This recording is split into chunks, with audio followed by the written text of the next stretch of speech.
नमस्कार दोस्तों, स्वागत आपका फिर से इंडी प्लस न्यूज में।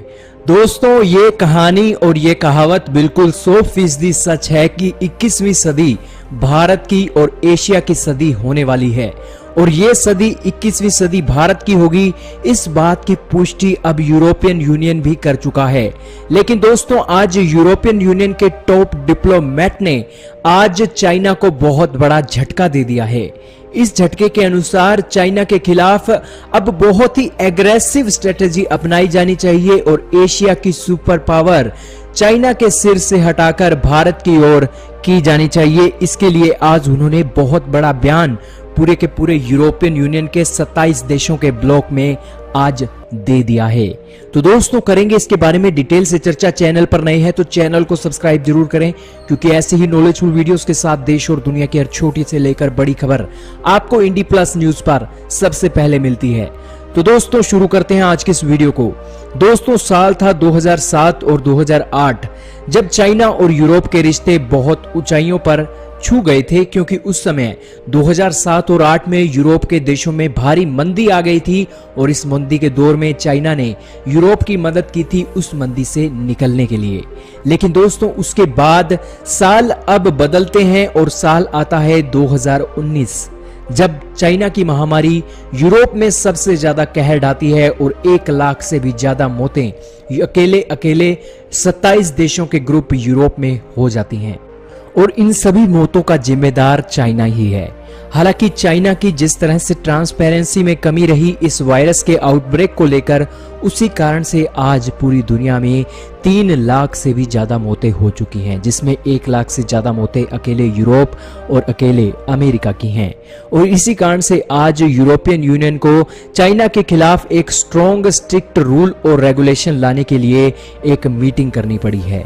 दोस्तों, इस मीटिंग में जर्मन डिप्लोमेट ने अपनी बात रखते हुए कहा कि जिस तरह हमारे देश में एक कहावत है कि अगर हम किसी एक पड़ोसी को अपने घर इनविटेशन के लिए बुलाते हैं और वो हमें अपने घर इनविटेशन के लिए नहीं बुलाता, तो हमें भी उसके साथ अपने सभी रिश्ते तोड़ने पड़ते हैं और उसे हम दोबारा अपने घर में एंट्री नहीं देते।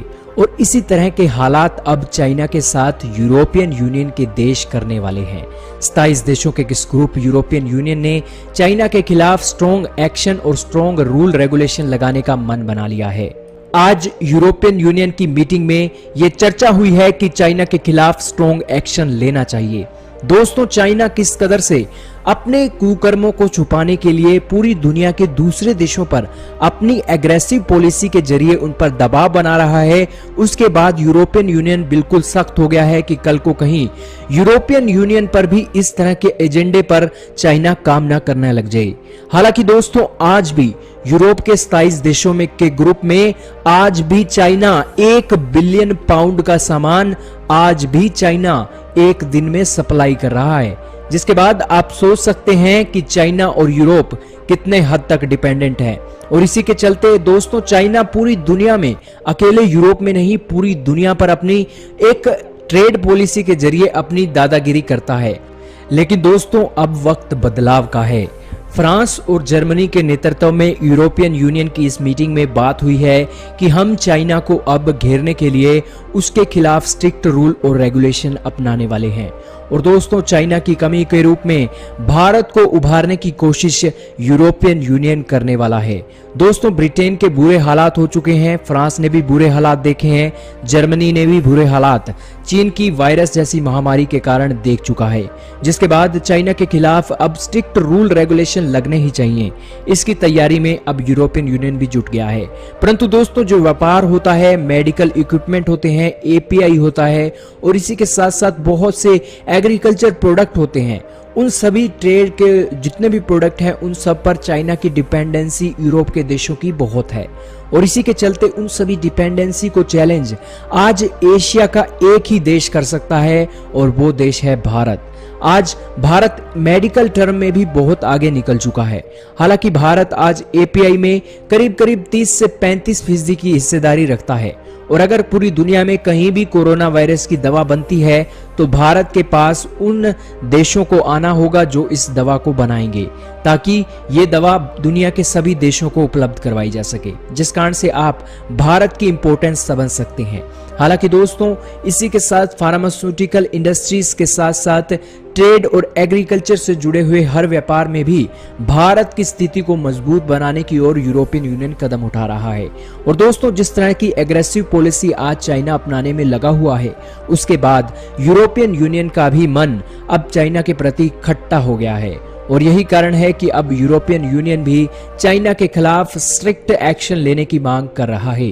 वहीं दोस्तों, अब देखना होगा कि आखिरकार चाइना कितने दिनों का मेहमान है और कितने दिन अपनी एग्रेसिव पॉलिसी से कभी ताइवान तो कभी हांगकांग तो कभी ऑस्ट्रेलिया तो कभी भारत को कितने दिनों तक घेरता है। लेकिन दोस्तों, जब गीदड़ की मौत आती है तभी वो ज्यादा उछलता है, और ऐसा ही कुछ चाइना का भी हो रहा है, क्योंकि चाइना की मौत आने वाली है, इसलिए वो पूरी दुनिया के देशों से अब पंगा लेने के लिए अपनी एग्रेसिव पॉलिसी अपना रहा है। दोस्तों, बहुत जल्द चाइना का अंत होगा और पूरी दुनिया में भारत की सुपर पावर का डंका बजेगा।